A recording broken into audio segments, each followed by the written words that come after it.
Okay, I guess it would help for those that have been watching the recording now that you can hear my voice. It would have been helped if I had turned on the microphone.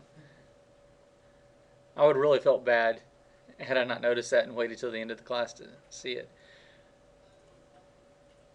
Basically, all we've talked about is Bluetooth so far, so if you just followed along with the PowerPoint, then you understood what we talked about. I'm waiting on device to get up here so I can show this everyone what certain devices are. That is, if he can find the bag. They're not small, are they? Mm-hmm. How big are they? On the website, they look like a good size. The bag is about that big. How small do they look like? I can put my wireless pineapple in about a Sonic 44-ounce cup. Oh wow, those are bigger than that. Yeah, I didn't need the antenna, but that's okay. You didn't know. I know what you wanted out of it. That's fine. By the way, if I hook this baby up, I can get a 6-mile range on Wi-Fi. That's what that's for. How much does something like that cost? And you can hit people with it. I can throw it at you. Does it have to be vertical or can it be horizontal? Horizontal, vertical, it doesn't matter. How much are they for something like that? That antenna? Yeah. I don't remember how much the antenna was. This is the battery pack for the pineapple. Let's see. Those are just all the extra stuff, okay.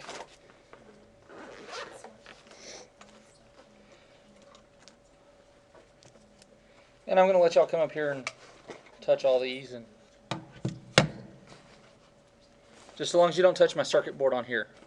Is that the rubber ducky? No, I was gonna say that looks big. that's the rubber ducky.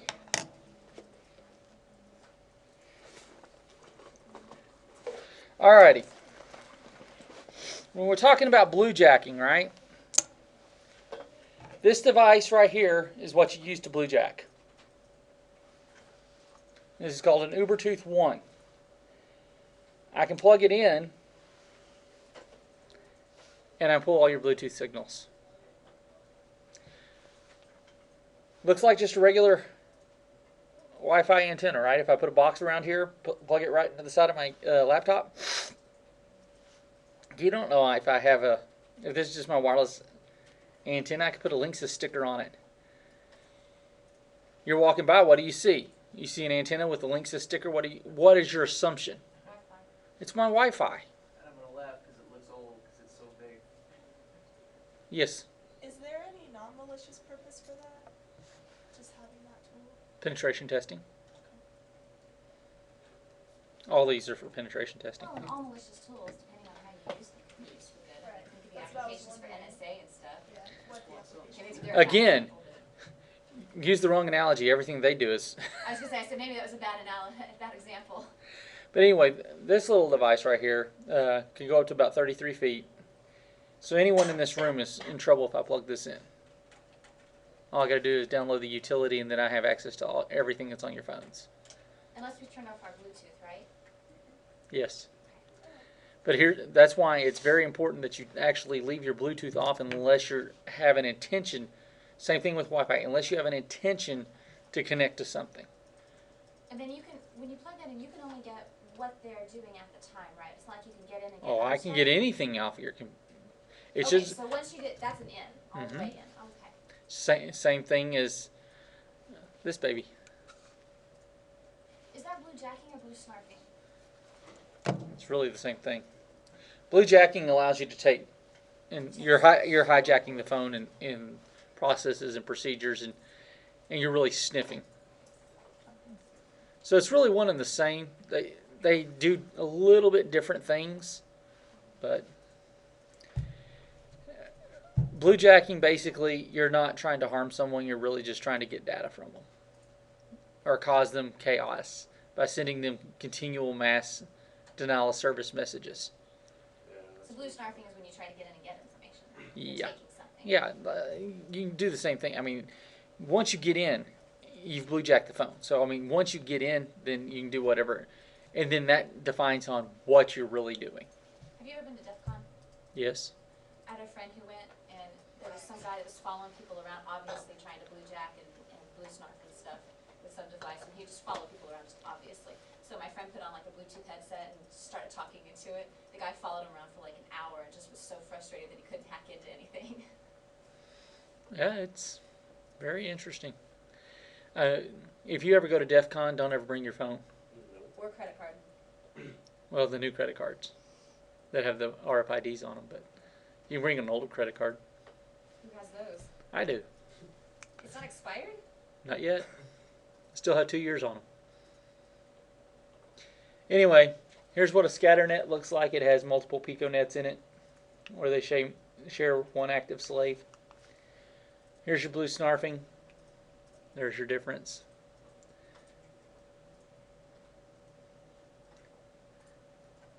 Bluejacking, same thing. You really just access it without the owner's information or permission.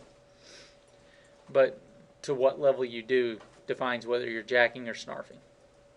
Okay. IEEE invented the 802 standards, right? Y'all are all familiar with that from Network Plus, or your Network Plus class, InfoSec class, practically every class we talk about this, right? Well, 802.11, 1997 put out the 802.11 series. The year I graduated high school. Boy, makes me feel good. Just kidding. Then in 1999, they said, okay, we now have a higher speed. We're going to call that the 1999 version, but it's going to be 802.11b. How many of y'all remember the B, the wireless Bs? Okay. Then we went back to the A's. What's the difference between A and B? A allowed you to be on 2 separate gigahertz ranges. A, you can be on the 5 gigahertz range as well as the 2.4. Why can't they just go sequentially? A, B, C, D. Because A started the process before B did, but B completed it before A. Is a standard. It's part of how the standards process work. 802.11g was the one that replaced B because it increased your transfer speeds. Basically, it was another A, but for the B versions. And then in 2009, we got the 802.11n's. Right? Y'all all familiar with the N's? We're pretty much on that. How many of you have ever seen an ABGN router? Or wireless? Only on the shelf. I have one on my house. As they increase the standards or change the standards, it of course increases the speed, increases the throughput, increases the coverage area, increases or minimizes interference. I mean, there's a lot of things that happen as they develop more standards. How do you connect to them? Duh, you have to have an interface card, right? Just like you do with a wired network. You have to have something translate the signal from the air down back into a digital signal, right? Because when they transmit it over the air, it's in an analog format, essentially. However, it may be a digital signal. Did I confuse anyone there? When it's transmitted, you either have on or off, okay, ones or zeros, right? Binary. But once it goes out into the air, it's wide open. You don't transmit in here because a radio wave is actually a sine wave, which is an analog. So it converts the digital signal to an analog signal. The other end converts that analog signal back to digital signal. Okay, that's why the further out you get, there's more lag time. You have more latency, and that's why you're really limited to no more than 300 feet away from a WAP. And that's line of sight. That means not through walls. That means just put it out in the middle of a field where you have direct line of sight to it. Okay, what is an access point? Anyone know? It's pretty simple. It's just a wireless access point that is connected to the wired network that just reads your signal in. It would be like just the antenna here. That'd be a wireless access point where it takes that analog signal and converts it back to the digital, but it's connected to a wired network. That's all it is. We have one sitting right out here. So if you look outside, it's up on the ceiling, it's a little square box. It says Cisco on it. All right. Here's your access point. How it connects to the, basically all it does is take your wire or wireless devices, connect them to a wired network.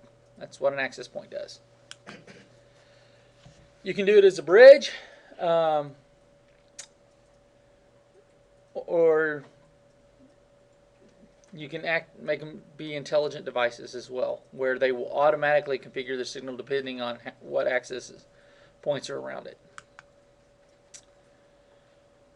Wireless broadband routers. How many of y'all have a wireless broadband router?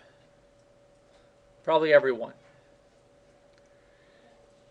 Wireless networks have vulnerable targets for attackers. Why?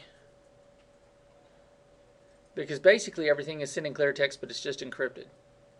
Wait, That didn't make any sense. Let me rephrase. Even though the data is encrypted, it's basically like sending it in clear text because it's easy to break. WEP, Oh, WPA, okay, Yeah. it's basically you're sending it in clear text even though it's encrypted. Does that make more sense now, what I was trying to say? Sometimes my brain, poor encryption. very poor encryption. It's not like wired where you have AES 256 on there. You know, you're not going to, or triple DES. You're not going to have that level of encryption on a wireless. If they ever did that, then wireless would be pretty secure. But then all that encryption layers would kill your throughput. Types of LAN attacks. If we break into the wireless, we can figure out what's on your network. We can do network discovery, right? We can do attacks through our RF spectrum, which is a radio frequency spectrum. We can attack through an access point. There's a lot of different ways that we can do it. What is a beacon? Anyone know? Yeah, I'm here. Y'all have heard the term SSID, right? That's what a beacon is. Here's where I am. This is me. This is me. This is me. That's all it does. Just this is me all day long. It's like a little 2-year-old. Look at me, look at me. Better watch it, Coral will get you. It's a 2, not 8. But no, it allows people to understand and see that something is there. And that's what allows wireless devices to connect to those wireless access points. What is a war driving? Wireless hunting.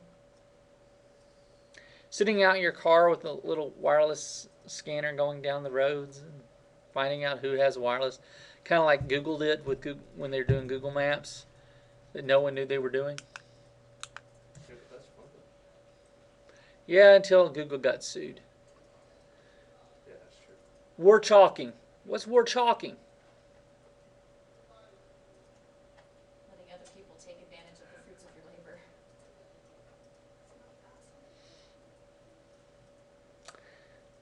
You know, it's just saying, hey, I found this open Wi-Fi. Here it is. Go do what you want on it. So pretty much just mapping it out and controlling it. Yep. Have you read Forbidden yet? I don't like to read. Here's war chalking symbols.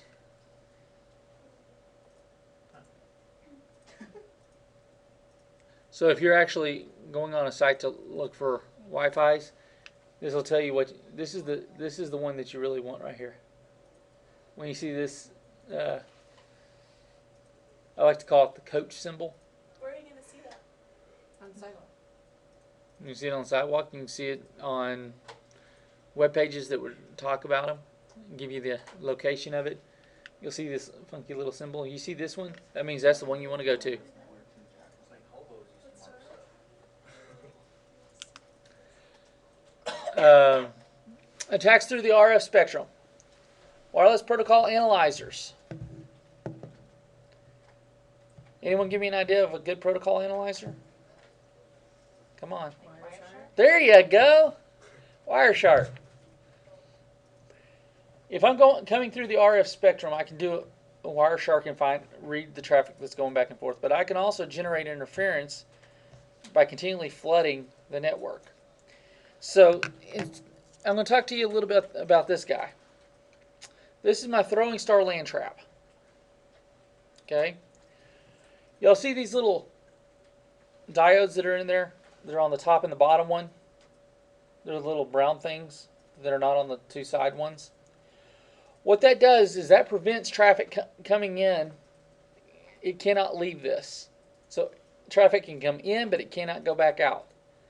Here, I put my network on this. I plug one side of the network in and keep it out. So basically the network traffic is just flowing through here. I can have two devices on here reading the network traffic. You heard of the man in the middle? This is a man in the middle device. I can put my protocol analyzer be reading everything that's on your network without you knowing that I'm on your network.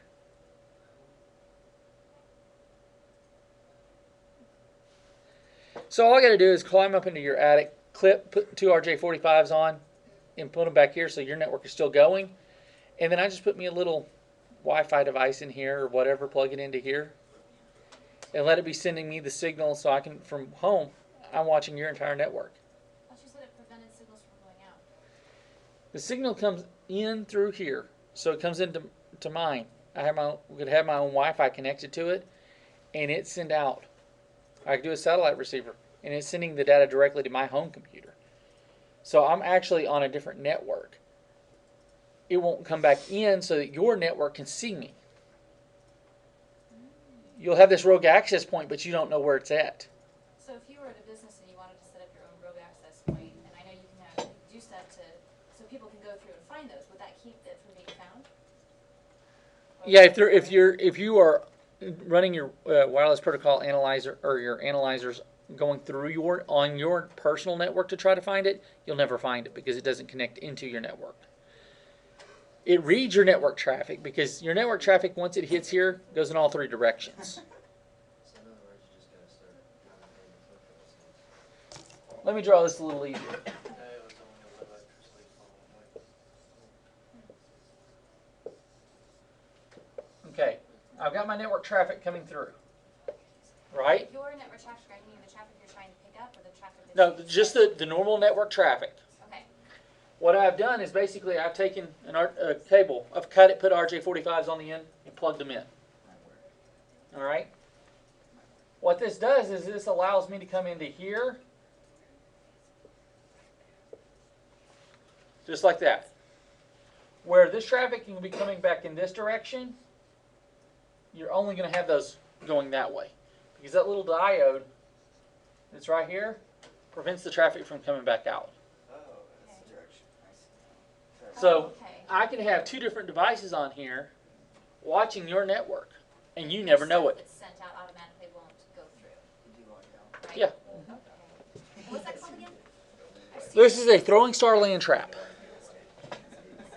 I saw that on Hack 5, but I couldn't figure out what it was. Yep, that's all this is. I just got to solder it down a little bit, but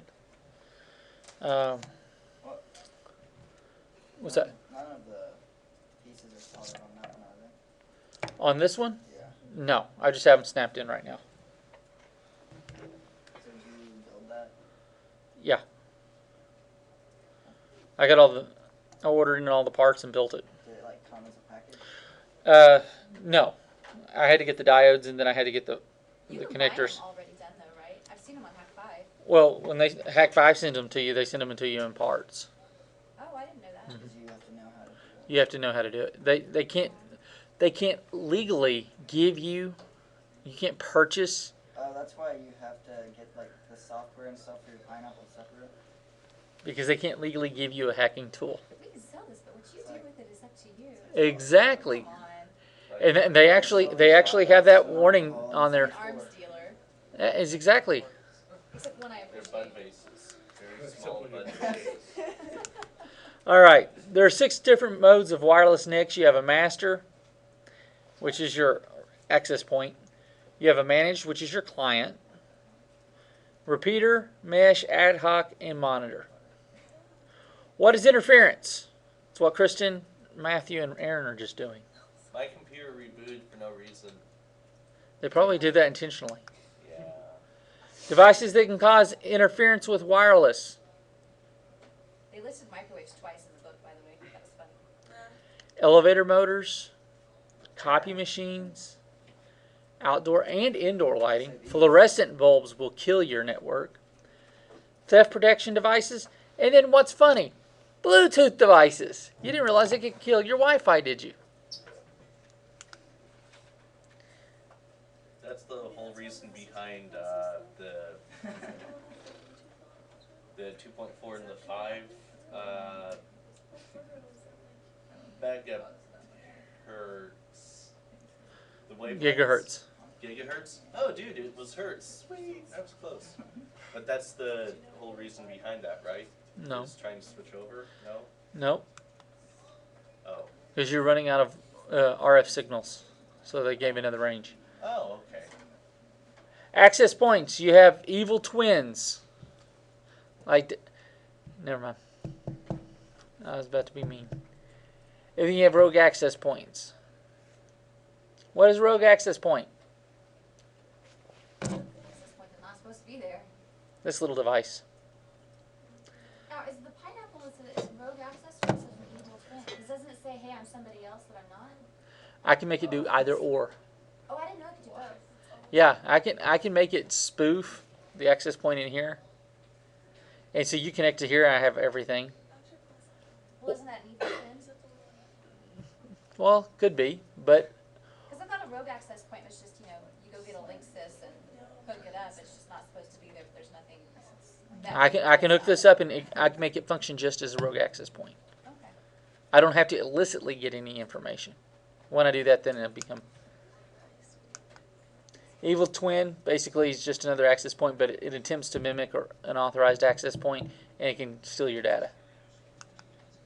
So the difference between the pineapple and a regular, an evil twin is that the pineapple can change.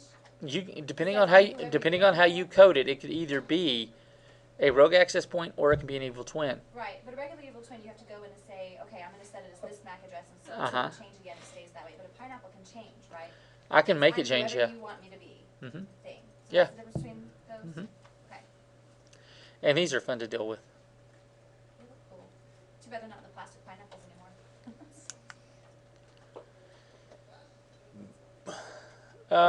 Protect against that. Against this, Yeah. don't have your Wi-Fi on. Well, that's great. Only connected to trusted networks. Well, it connects automatically because it says I'm a trusted network. Yeah. But if you know the network, you'll know which access points or where they're located at, and you can look at the signal strength. And if all of a sudden you have full signal strength at your desk and you've never had more than 2 bars, Something's up. Wait, yeah. I'm not at Starbucks. Why does it say I'm connected at Starbucks? And actually, we're going to do that this semester in network security and wireless security. I'm going to script it, and then we're going to go walk around campus and see how many laptops will automatically connect to us. That's this class, isn't it? No, we're network security class. No, I said network security and wireless security. We're going to do both in both classes. We do that Wednesday? Now it'll probably be 2 weeks. Okay. When the weather's nicer? Yeah. Thank you.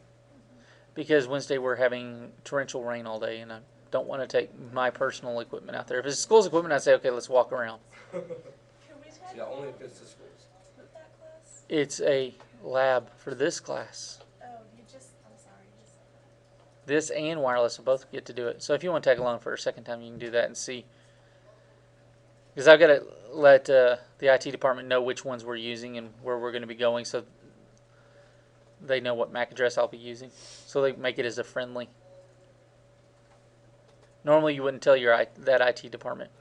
I've also asking permission to go over to IHOP one day and just do it over there and see how many people we can get to connect on it at IHOP.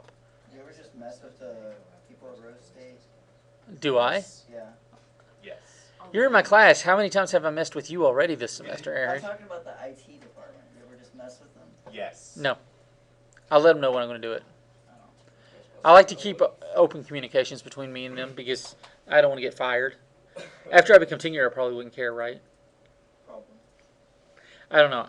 To me, it's always nice to let the department know that you're doing it, Oh, yeah. because if not, they can charge me with victimizing students and throw me in jail. So that's why I always let them know, so that they already know I have all the equipment. I just haven't set the MAC addresses on all of them and stuff. Do you set a MAC address on the pineapple? Oh yeah, Since it's changed? you set up the IP address and everything on there. Okay, so you have to set it up, but then it just lies about who it is. You tell it who to say who it is. And so what I do is I will copy one of the Rose's access points and put that information into here, and then as I'm going around, it looks like I'm an access point, and it just keeps getting stronger. And people, because computers automatically like to find the strongest signal. So if you have 2 access points, and if it goes to the highest signal. So if I'm walking around, I'm just going to be collecting any student that's on their wireless that's connected, and it'll pick up phones and everything. It'll I be. thought you didn't have to program any of that in. Like, I thought, cause since let's say I had my device at Starbucks this morning, and so I connected to that. But so like, I'll come here, and I'm still sending out, hey, where'd Starbucks go? Where'd Starbucks go? And then that'll say, oh, I'm Starbucks. Exactly. Okay, so you don't have to really program in what you're gonna be doing. Well, there's several different ways you can do this. I can put it in there that I am Starbucks, and then so it'll broadcast that I'm Starbucks. So anyone that has it on their phone is an auto connect into Starbucks. So when you go to Starbucks and your phone automatically connects to the network, it'll automatically connect to this. Good to know the Starbucks IP. No, So why would you program anything? because it looks for a SSID. Yeah, but it broadcasts out what SSID is looking for, and that just takes it. So why program anything in if it'll automatically become what anybody wants anyway? Because you can only do one at a time. Oh, okay, that's what I was after. Yeah. That's why it would be best to do it Rose here, because most people. Okay. Because if I put it on Rose, is whatever the Rose Wi-Fi SSID is, I think it just says Rose _ wireless LAN. So it can only become one at a time. I see. Yeah, but if I carry it around the school, I've got a bigger area that has multiple access points that are all the same name. They just have different MAC addresses.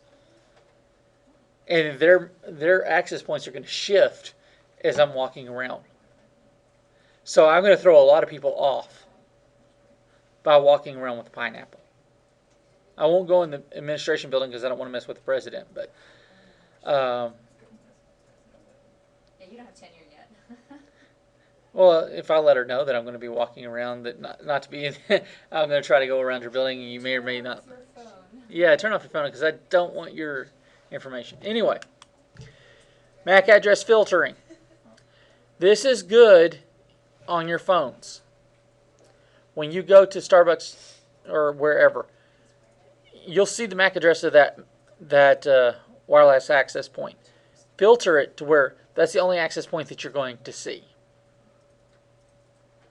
If the access points can filter only legitimate devices such as laptops that are in your network, you can filter to only those are going to be able the ones to see your network. But on a campus, are they going to be able to come out and ask each one of you for your MAC address for your wireless card? Absolutely not, because A, they don't have the time to put it in, and B, you're not going to give up your privacy by saying what your MAC address is, right? How many of you would give the school your MAC address?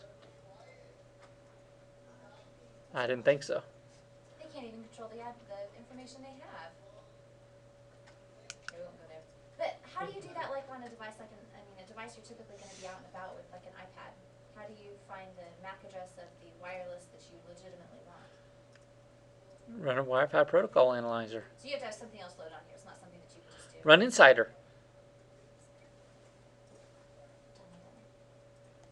Because once you have Insider, then you can see the full spectrum of everything. SSID broadcast, it can be anywhere from 2 to 32 characters long. Anyone know what an SSID stands for? Service Set Identifier. That's all it is. And basically, the access point will compare your SSID with that of the actual network to validate. Then the wireless device is good. Can you get Insider as an app? I have it on my phone. Does it have some other name? Some addition No, to the name? NSSIDER. Oh, NSSID. The SSID broadcast basically is your beacon saying, "Hey, I'm here, I'm here, I'm here." It's that little nagging 2-year-old that we talked about. Users can configure access to become a beacon frame, which we just talked about, but SSID is a beacon frame. Once I get done, Tracy, I'll tell you where to download it from. Thank you. WEP. WEP is only 64 or 128-bit number. The IV is 24 of those bits, so essentially you only have a 40-bit or 104-bit encryption, so it's a lot easier to break. Basically, you have your text, your CRC value equals your text and your ICV. Once that happens, then you get your IV plus your secret key, you get your PRNG, and that equals your key string. Then you have your XOR. Then it adds the initialization vector back to the ciphertext, and that's it. I mean, that's WEP.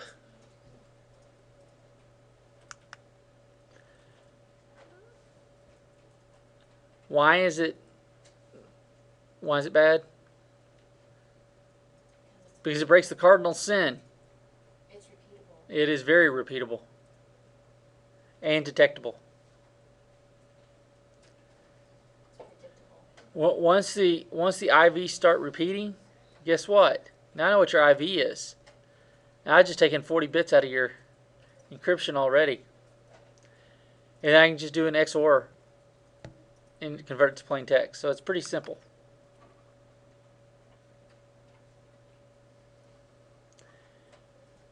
And there you go. That's how it does it.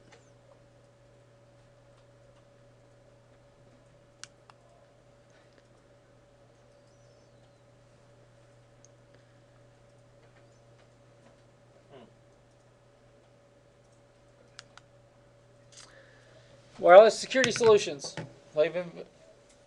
Since WEP was such a vulnerable encryption, they decided to come out with 802.11i standard, which resulted in WPA and WPA2. Well, what is WPA? Well, it uses Temporal Key Integrity Protocol, or TKIP. It's 128 bits longer, or it uses a longer 128-bit encryption key than WEP does. And it's dynamically changed for each new packet. So therefore it's harder to break, right? Yeah.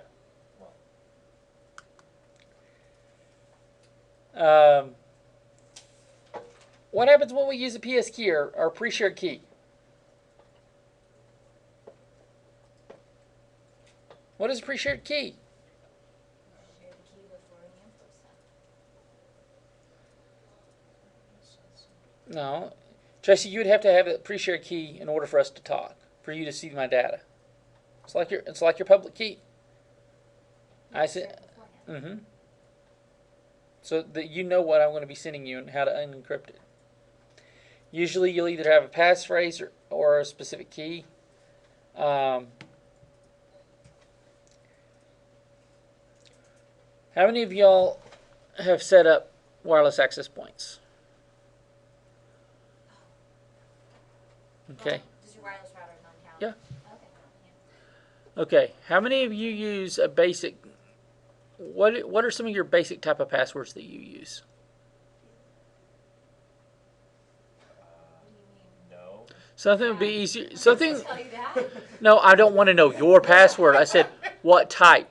Do you use vocabulary words? Do you use upper, lower, special characters? What kind of passwords do you use? I use Strong ones. upper, lower, and a number and a. You know I use all numbers. Why? Why?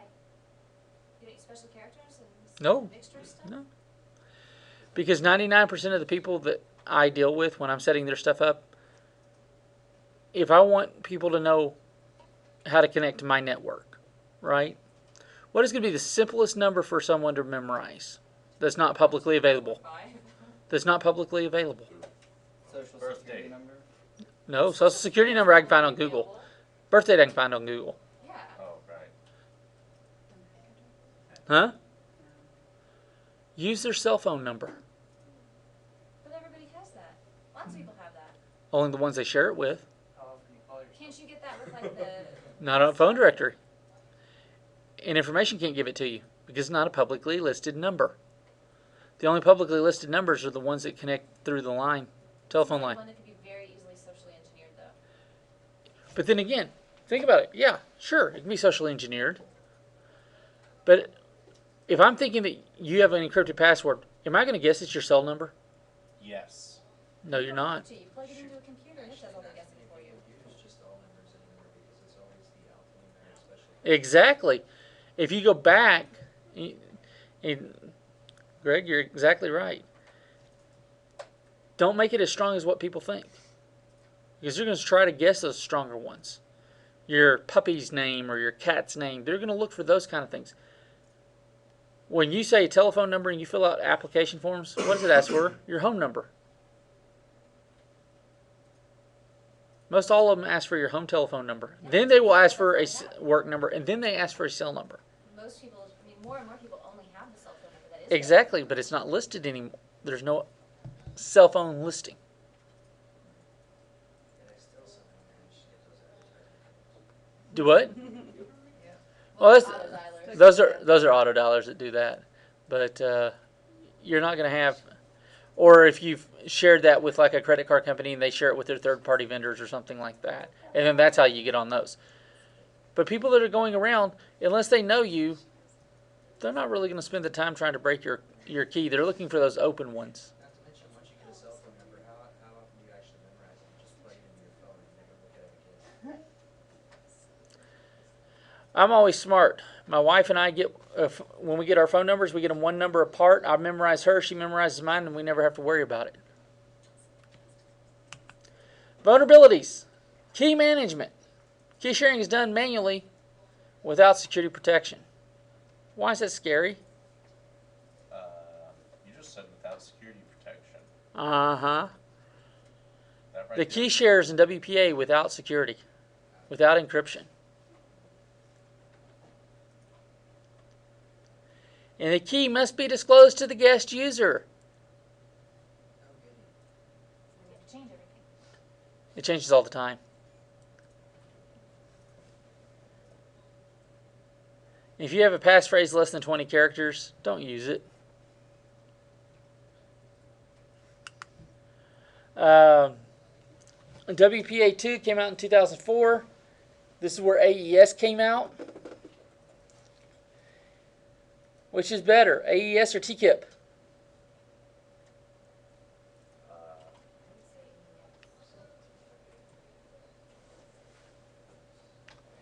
It's a newer standard. AES should be performed in a hardware because of its computationally intensive nature. Why?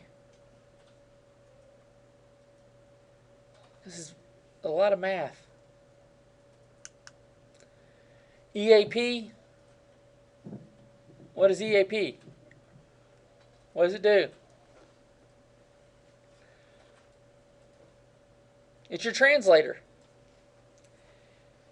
It's your framework for transporting that authentication protocols. That's all it does.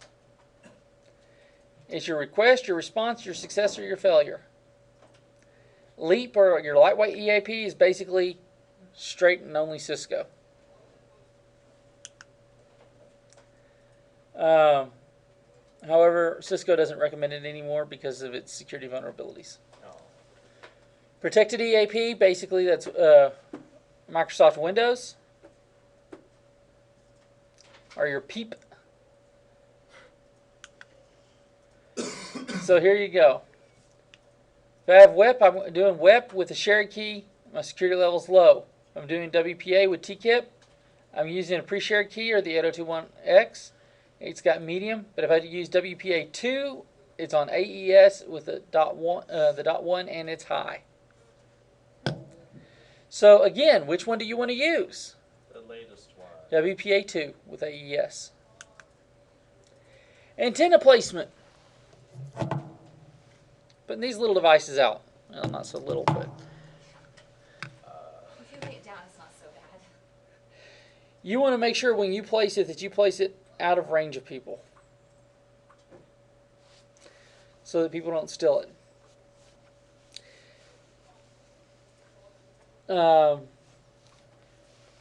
Signal power for an access point.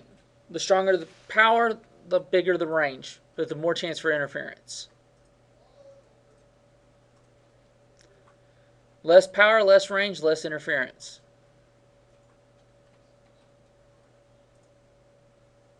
Okay. Wireless security steps.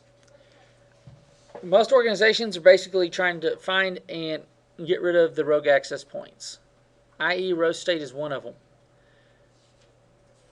They have to with all of us here. Their Cisco WAPs will actually turn off your Wi-Fi if you turn it on to do your own. If you go get like a MiFi from Verizon, it'll turn it off. Automatically? They attack it because it comes up to be a rogue access point. So is that another reason you have to get permission or let them know we're doing this so that it doesn't get attacked? Oh, you can attack it, but it's not going to break it Why would it? because this is stronger than what they have. Cool. I can attack them and take their network down. Because he gets the good stuff, that's why. Got it. But I just let them know because I just don't want us to attack each other. And mine will only attack back. So there are different types of probes. You can do wireless device probe or desktop probe. Seeing what's out there. You can do access point probes. Dedicated probe. Whew. Wireless virtual LANs. They misspelled the acronym. It's actually WVLAN. Just like a regular VLAN, it's just a virtual network. Any questions? Like I said, I was going to make it very high level today Why would it be WVLAN if it's the same as VLAN? because it's a wireless VLAN. Oh, it's okay. Yeah, it's not hardwired into a switch or a router or into a switch. Any questions? Again, for those in Cyberland, I'm sorry I forgot to turn on my mic to start with. But don't do Chapter 8 hops because you can't. Unless you want to do them on your own laptops or whatever. You can't do them through vSphere because vSphere doesn't have a wireless connection. So, we're not going to work on Chapter 9 hops until next week anyway. So that's another break for y'all. Anyway, no questions? Items of concern? Describe someone's complaints? You're mean. About this chapter? Do what? I had an idea, but it's, You have an idea about this chapter. What about it? no, not about the chapter. It was just something I was thinking of. Oh, okay. Matthew, you said I'm mean? You just Yeah. dropped a letter grade. Eh. I can't drop you any lower. You're already at an F. Alrighty. Y'all have a good day.